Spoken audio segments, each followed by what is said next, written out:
And we're rolling.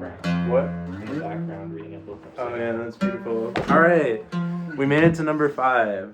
Big 5-0. No, not actually 5-0. 5, no O. Yeah, that's it. We are here. We're not on my couch yet again because I had to go foreign for this one. I had to go outside of Rat City to get my next guest, who I'm very excited to have. Could you please introduce yourself? My name is Lex Walton. What do you do? Lex Walton. I'm in multiple bands, including Lex Walton. Lex Walton's Public Humiliation Ritual, Small Women's, and Prairie Princess. Lex Walton Orchestra. And a Lex Walton Orchestra. Can't forget that. Which Chase intermittently plays in the Lex Walton Orchestra. Yeah, so I have known about you for a while, and we've only really just met in the last couple of months, I think. So I always like to know, like, where you grew up, and then, what your childhood was like in terms of musical exposure. So where did you grow up, and how did you first get exposed to music itself? So I grew up in suburban Northern California, and it was kind of like I didn't think about music consciously at all. I was a pretty dumb kid, and I didn't really think about things at all until like a certain age. I didn't start actively listening to music until I was probably 14. Wow. But growing up, my parents would always have on the Sirius XM, the first wave station. So Channel 33. Yep, Channel 33. And so with Richard Blade. Richard Blade. Shout out Richard Blade. Which was it's funny. I heard, I was back home or something recently, or no, it was in my friend's car, and they have XM. I hadn't heard First Wave in forever, and they finally changed what songs they play, because it was the same pool of probably 250 songs for the first 10 years of my life to 10-15 years of my life. So it was just all these new wave songs and new romantic and post-punk songs were basically just I was receiving through osmosis. You weren't thinking about it? I was not thinking about them at all, but they were all I know all of them. In the sea of your mind, they were switching around. And then, but I do remember this saying, I didn't consciously listen to music until I was 14. I at a certain age, every kid gets into the Beatles, right? Yeah. And I got, the first CD I ever bought with my own money was Michael Jackson No. 1s. Yes. Right after he died. My first favorite song was Man in the Mirror by Michael Jackson. That makes so much sense. Which is a great song. It was a good song. Actually, my friend Matt Allen, in this band Star 80, I just saw him play with the Calendars on Broadway, and he covered Man in the Mirror. Oh, were you freaking out? It was like a rock, like awesome. a country rock version of Man in the Mirror. That kind of sounds sick. It was amazing. But yeah, Man in the Mirror was a big one for me, and then I had the Beatles 1, all the number 1s. But I remember the first song that really got me thinking was on that station. They would play a lot Up the Junction by Squeeze. Yeah. And that was kind of I didn't really know how to put it into words then, but it was a realization that a song can make you feel a complicated thing sort of way. Yeah, and it evokes it's purportedly a story it's telling, but it's not coherent, and it's just rambling, and it's all just vamping on the same thing over and over again while he's just rambling over it. I'm sure you can see where I'm getting to with this. But it's the individual parts, their coherence doesn't matter as much as the sort of emotional total of it. And I'd never had a song make me feel as complicated as that before, and I think that was a big early impact on me. Would you say that's a song that made you want to play music, or not did consciously? That come later not on? consciously. Okay. It wasn't until a lot later. I didn't start making music until I was. Well, I tried to learn the guitar when I was 15 because I wanted to play Neutral Milk Hotel songs. And Nice. I just couldn't do. I was using Yeah. my sister's guitar. It sucked, and I just couldn't get into it.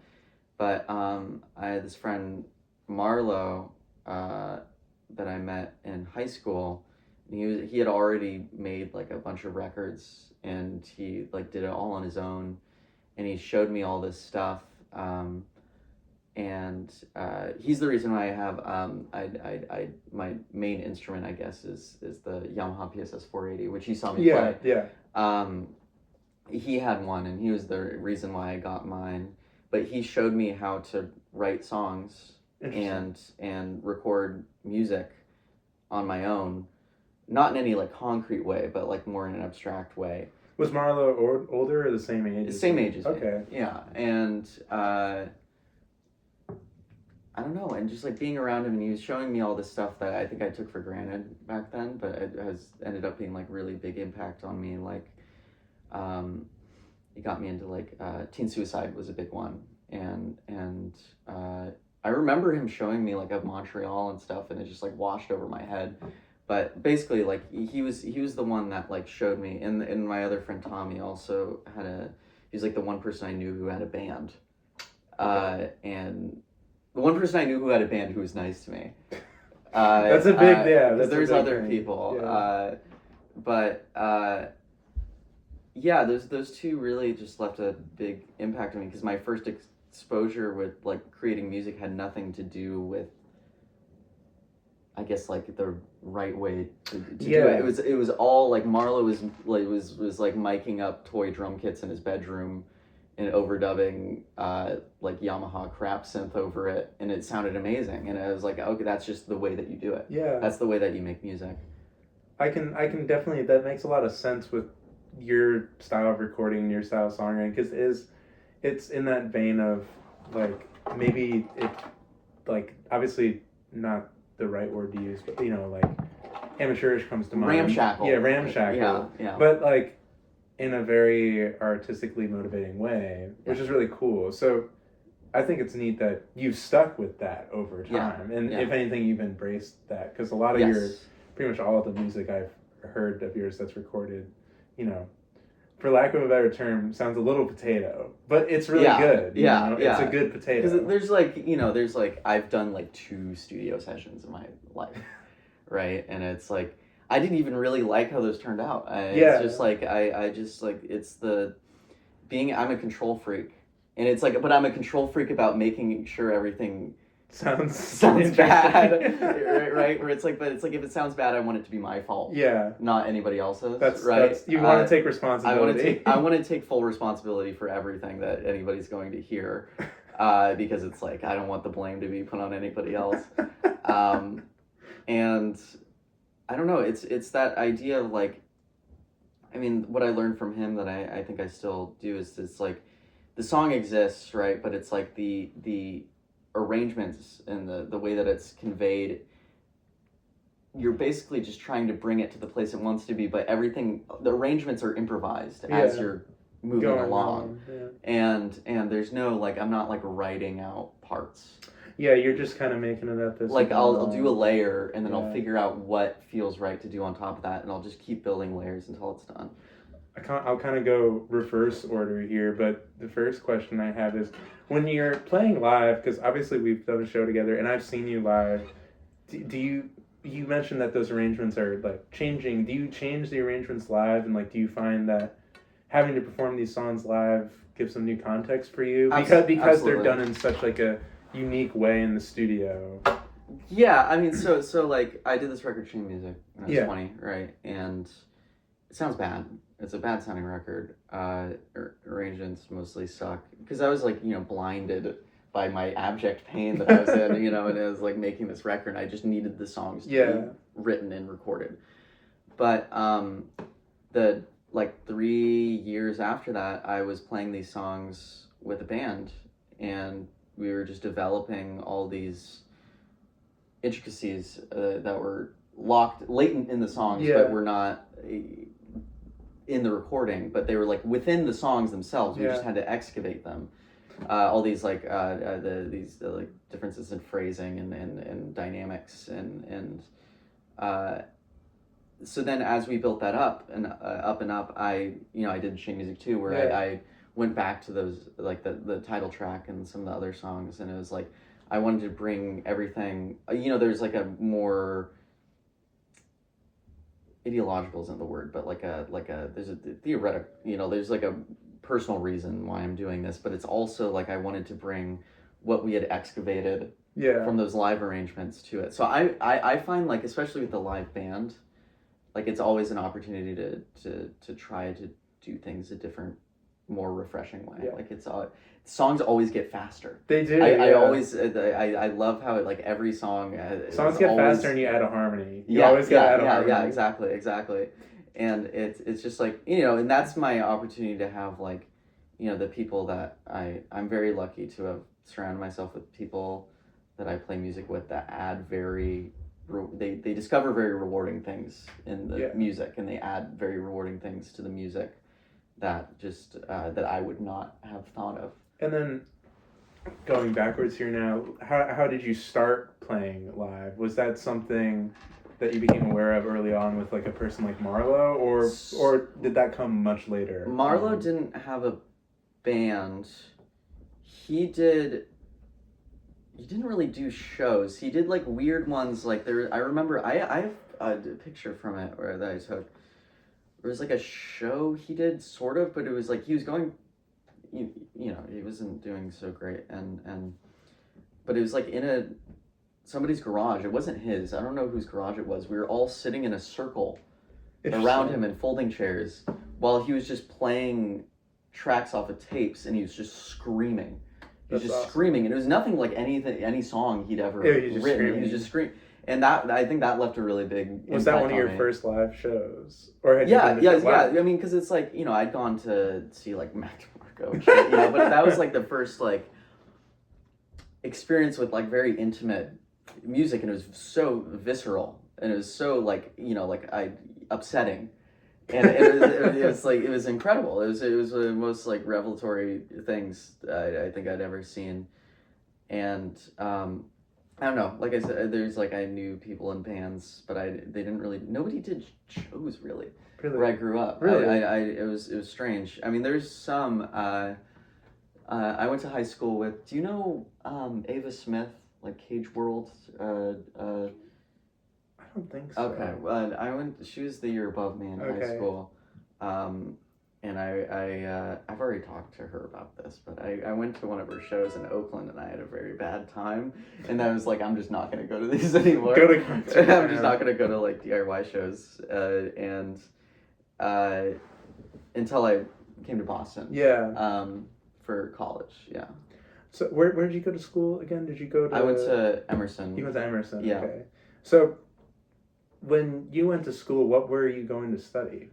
Film. Okay, and then did that influence like you going to Boston and studying film at Emerson and kind of being surrounded by artsy people? Did that inspire you or light something up to keep doing music and keep pushing forward? So I met, like on my first day, I met Jaden Cruz. Yeah. Who currently he's my bass player. Yeah. He's been my bass player for Forever, like yeah. 6 years, right? Because he's just like he was the first person that I really consistently played music with and wrote with, and we had this band called Hands. No, it was. Sorry, you're gonna have to.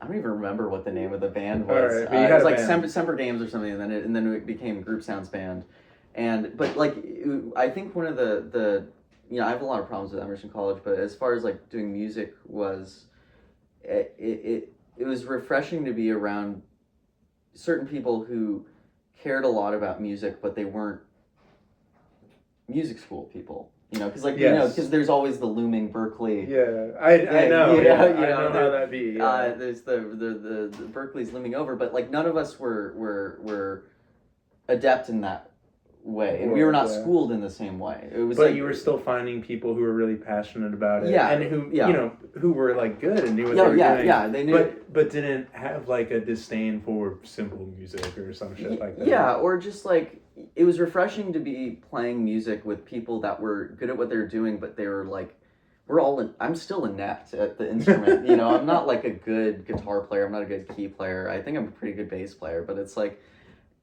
it's like that, but there felt like a lot less pressure. Yeah. And I think the environment in Boston, when I moved there in general, facilitated that too. Like the first show I ever saw was Blu-ray at Dorchester Art Project, which is Johnny, who from the Chives, who plays in Calendars now. He plays drums in the Calendars, and you know, it was like a drum guitar duo. He's like screaming he has the microphone going through a metal zone. Yeah. And he's like changing the pitch with his That's mouth, awesome. and it's like that was the, you know, like being like in the first couple of weeks I'd been in Boston going to see that was like a really like, oh, like This is it. yeah, it's like this is like sloppy, fucked up rock town. And then of course like later on meeting like all the Denizen Records people, that same exact kind of liberatory feeling. But I think I'm getting a little lost. No, you got it. Okay. The train of thought is there. I did. But yeah, meeting Jaden, and we started our duo. We had like a drum machine, bass, guitar. Neither of us had any idea what we were doing. Mm-hmm. I'd only written like, I put out like 2 horrible records in high school. We all did that. Yeah, I was doing like a suicide ripoff Nice. shit, or like Nice. with like drum machine and like bass synth and stuff, and we kind of continued doing that, but then it started moving to some other place, and I don't know. I wasn't so interested in songwriting before. I was just more interested in the sounds. Okay. And making cool sounds, Mm-hmm. and something clicked in my head. Do you remember what it was? I don't What remember What what made the- you click with the songwriting aspect of it? I think it's hard to say. There was a song, because I think I was trying to write ballads. I decided that I wanted to start writing ballads, but I didn't know how to write words. I didn't know how to write like I could write the music fine, but I didn't know how to write words. So I was like, I think it was actually like I put out this record like freshman year of college, or maybe in the summer before, and I had this friend Ethan who was like, yeah, the record's like fine, but like you mixed your vocal so low, it's like you don't want anybody to hear what you're saying. There's so much reverb on it. Yeah. And it's because I had nothing to say. Yeah. And then I think that was like a big That was spark a big push for me of for like, you. I need to have, if I'm going to be doing this, I need to have something Yeah. to say. I need to like, and so then now if you listen to any of my records, my vocal is so high and it's so dry. And it's all just because of that one comment. That one comment. That wow, one comment. That's awesome. And because it's like I want the clarity, I want legibility. Yeah. But yeah, I something clicked in me, and I decided that like the lyric was the thing. The lyric was the thing, because I also I was really into John Mouse. Yeah. And he and his whole thing about, you know, like the truth in pop music, right? But basically what I got out of it, right, is that pop music is the thing that exists. It's done. Yeah. It's done. There's no new things that we can do with pop music. This is from much Your more perspective. my perspective now, but I'm gonna project it to before, is like there are no new things in pop music that we can do except bring our own subjective experience into them. Yes. So then the songs became much more personal and from life, because there's like that's like the one, like, and then the songs themselves like musically became rip-offs, Yes. conscious rip-offs of other songs. I know that. I do that all the time. And because it's like it doesn't matter. Yeah. It doesn't matter, because like the thing that matters is what you're saying with it. Yeah. Because this is just like a form that belongs to all of us, right? Yeah. I appreciate that, because the thing that struck me when I first saw you live when we played at Gold Sounds together was your lyricism, because I think it's really unique in the sense that you somehow have like foregone poetics, but Yep. it is inherently very poetic. I was wondering if you could talk on that a little bit, because I think your lyricism, it's really detailed, but not in a way that you would normally consider like a songwriter to be detailed. Yeah, You know? I mean, there is a certain point, maybe like 2 years ago, where the songs just became so personally involved. Literal. As Yeah. well, like Yes. you're Yeah. not making any metaphors. So- You're just so that saying was, a thing. like, yeah. I lost the ability to make metaphors. I'm sort of gaining it back That's now. good. But like there was like there's like a year and a half where I wrote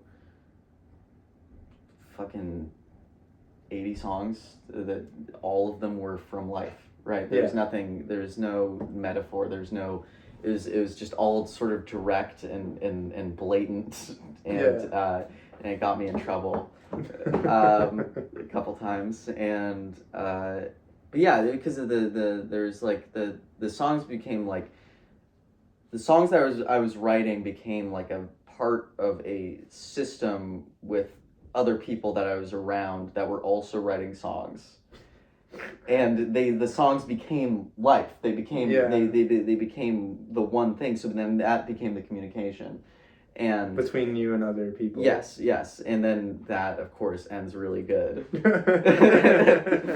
You know, but I don't know. I'm trying to get metaphor back. It's great. It's a good thing. It's a really good thing. Like, it's kind of just exhausting, sort of Talking flagellating yourself Yeah. publicly constantly. I'll find myself like talking to people, and I'll try to talk about something that happened to me, and then I'll realize that they already know it because I put it in the song, and it's like I see the look in their eyes. and then they do that. Yeah, and it's like, oh, Jesus fucking Christ, what is wrong with me? The other thing that really struck me when I first saw you was the really wide array, you know, we talked about arrangements before, but also like the really wide array of like styles that you cover. Because when I saw you, you were playing, you just had a guitar running through a bass amp and a guitar amp and a few pedals on the ground, but you played like, you did everything from basically like noise music to like a straight up like rock and roll. Yeah. So, like and like country music. And I'm just curious like where all those different sounds come from. Because a lot of times when you meet a songwriter, they usually operate in like one realm, but you seem to succeed in operating in a lot of different styles and such. So the way I look at it, so I wrote this manifesto. You wrote a manifesto. I called the Sound Rocker's Prayer. Wow. And it's a manifesto for musicians on like anti-genre. It's about, you know, like genre being an abstract signifier. It's a fascist method of control, right? It's like it's marketing. It's like the way I try to go about it is I have the song in my head. The song wants to be a certain thing. The song wants to be a certain thing, and it has nothing to do with me.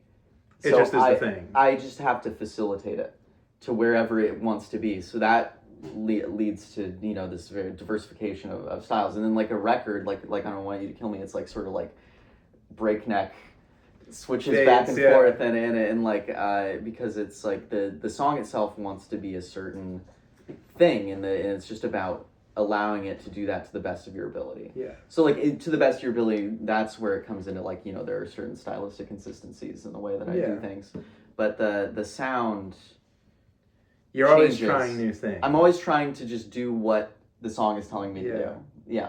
I think that works really well on your records too, because you're right. Like when you listen to a Lex Walton record, it is like a like one track after another. You're getting pummeled with all these different styles. But I think that's why like you have garnered the reputation that you have, because it's all really like ear catching. It catches your ear because you're just switching it up on people, and you kind of have to pay attention. And one of the other things I wanted to talk about is, along with your songwriting, like you operate in this like sort of noise music, improvised music world, and I'm curious how you got involved with that, because I really like how that informs your own music sometimes. So that's just, it's been something I've been interested in since like high school. In high school, I was really into a lot of Japanese noise acts.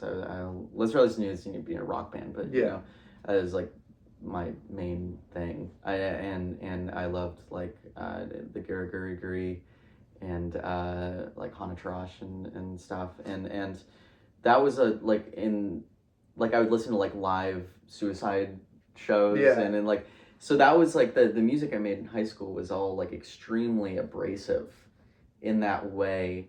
And then I kind of just like, and then like when I first came to Boston, I feel like I had a reputation of like, oh, don't invite her to jam because I'm going to do like feedbacking and like that stuff. Like sort of like, I didn't even know who Sonny Sherrick was, but I was doing like Sonny Sherrick shit. That's good. But then I kind of put that to the wayside when I wanted to focus on songwriting. But then I realized that there's no reason why they can't interact. It's just textures, like any other texture. So then I it's like it just becomes part of the music itself. But then last year in the summer, I went to the Firehouse in Worcester. Yes. And I saw a band called Untitled Noise Night play. And I fell in love with the drummer. And I joined Untitled Noise Night. Yeah. And, at the time it was like Emerson Borkov and Shiloh Blue. Emerson playing drums and Shiloh doing like table electronics. Yeah. And so I joined on. And it was my first time playing like in a noise act. And then like in all the like true like improvised music, and so that took a lot of adjusting because I knew the sounds that I could make, and I knew like is just being able to do them at the right time, right? And I don't know, I got into that through them. It was like something that I was always aware of. Like the Massachusetts noise scene is is like a very rich history, and I felt like a poser for a bit, even though like I've had this long personal history with noise, but it's like I felt like a poser because I was not part of that scene and I was sort of inserting myself in it by being in this band. But it's just like I don't know, playing with Untitled Noise and I play bass now is just like an extremely rewarding experience because those two are just absolutely incredible, and I just feel lucky to be on stage with them and just like accenting, because that's all I do. When I play bass for them, I'm just accenting what they're doing. I'm just adding like a sort of anchor for the audience. I think that's a great way to put it. Every time I see you post about a show that you've done or a video, I can always tell that like it's a very invigorating experience for you. I can see that. Just a few more questions, and then we'll get to the song. One of them being, we talked a lot about you moving to Boston and that being the moment where like your musical growth and your musical outreach started to grow. And we talked a little bit about this when we first met up earlier today, but what are some of your favorite things about Boston in terms of music and the wider Massachusetts area? I mean, it's just like, it's people that really give a shit about what they're doing. Like for the most part, like they actually, I was very lucky to surround myself with people that are like incredibly driven by what they're doing and they believe in what they're doing.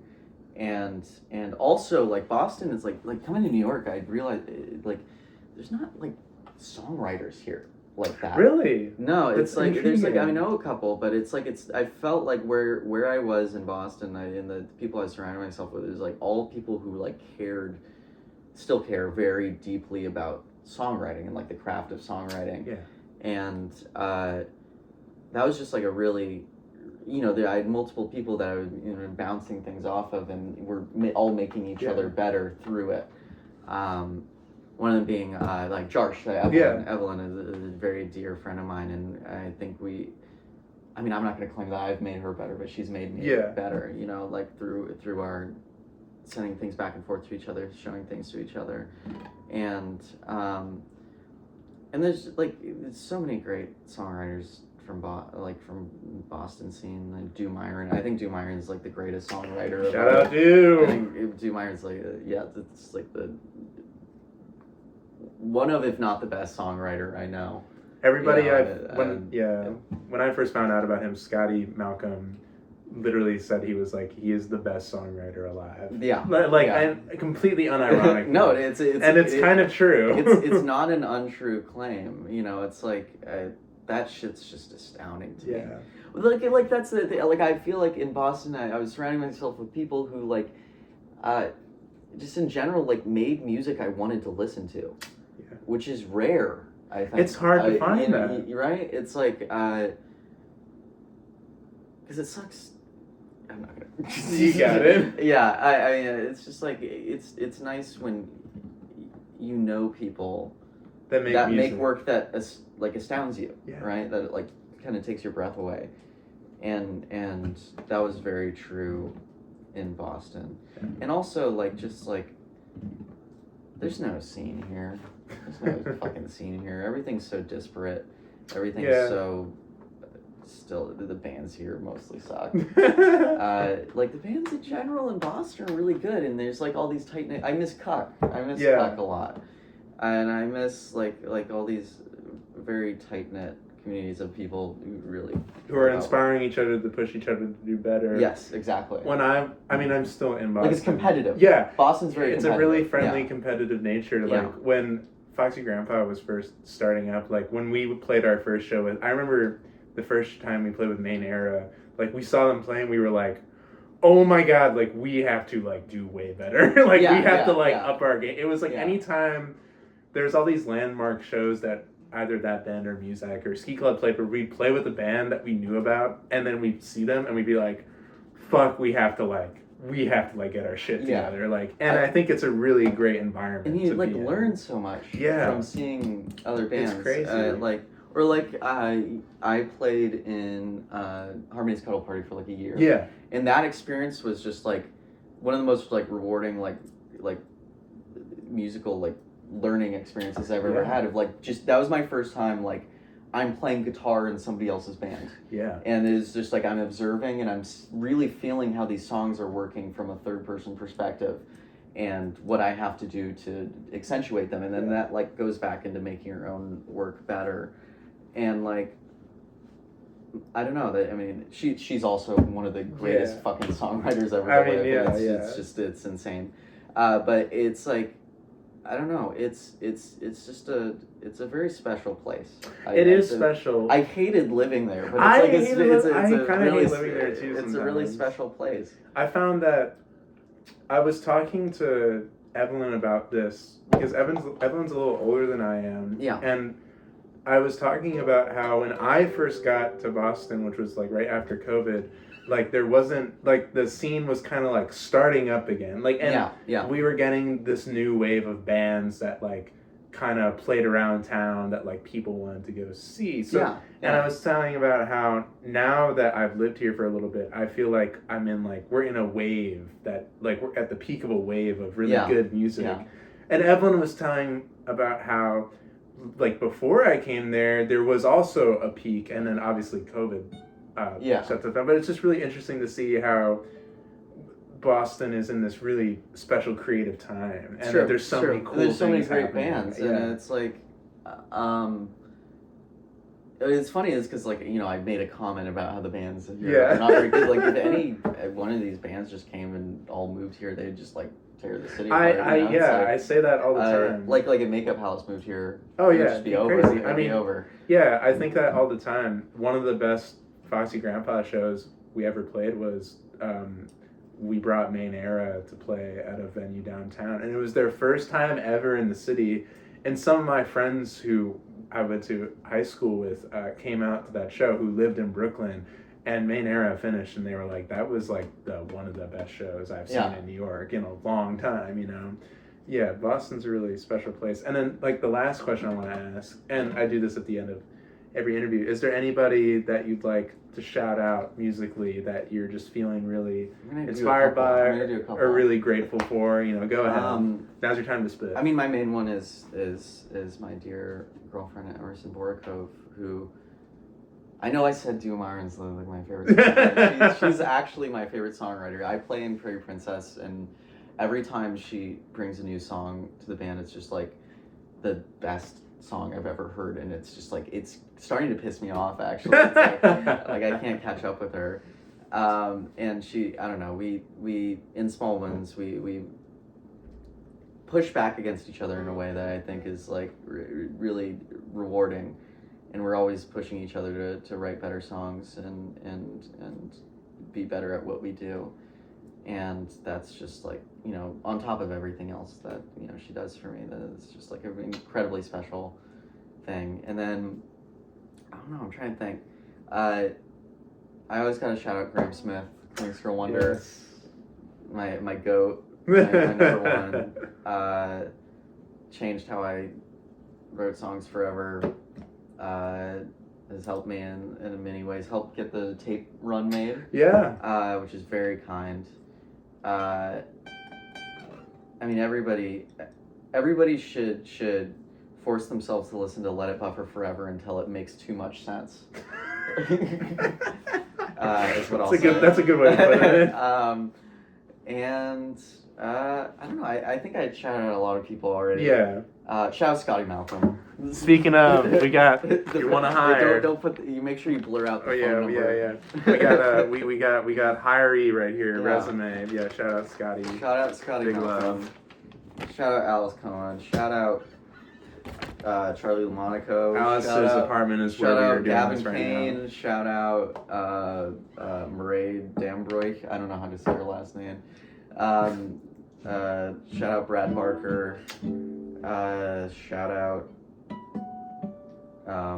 Robert Pollard. Shout out Debbie McCallion. Yeah, sure. Nice, yeah. All right, and at the end of these, we always play a song. So what are we gonna play? This is Unlimited Space by Prairie Princess. Awesome. Emerson Borikov. It's my favorite song of the year. That's great. I am going to be playing this because I did not feel like plugging into an amp, and the other acoustic guitar here was not to my liking to say nicely. I kind of like how this feels, though. All right, let's do it. Don't talk in tones so tense and so terse. His friends often blows when they say things that hurt. If I go too fast, that's everyone's no. Lead actress of a play called A Girl with No Hope. Furthermore, I can't pretend like I didn't know I'd be whatever I pretend to be, cause Mother Night's a book I tend to yearly reread.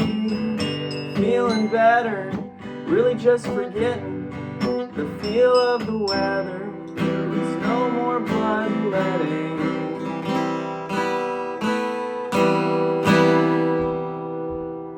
The world is charged with God's grandeur. Baby Jesus sleeping softly in his manger. I'm outside the stable, lonely, wandering, carrying a heart that's not as large as her. The road, but everything I see is dead. Try to smoke weed and it just hurts my head. Sniffing poppers till my nostrils bled. Taking every single lover I can have in my bed.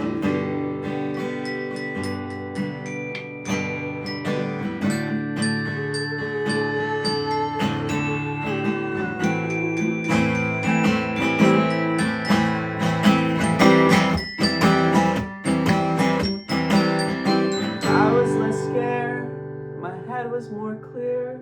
I could see you around and not need to disappear. I need to lie down, watch The Secret of Nim. I'm just like that mouse if she had a account on Hinge.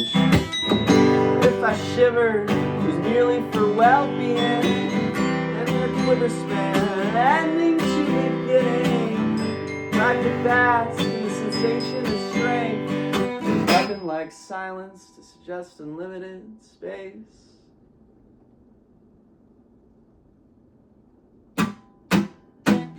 The world is charged with God's grandeur. Baby Jesus sleeping softly in his manger. I'm outside the stable, lonely wandering, carrying a heart that's not as large as her. I'm hitting the road, but everything I see is dead. Try to smoke weed and it just hurts my head. Nipping poppers till my nostrils bled. I'm taking every single lover I can fit in my bed.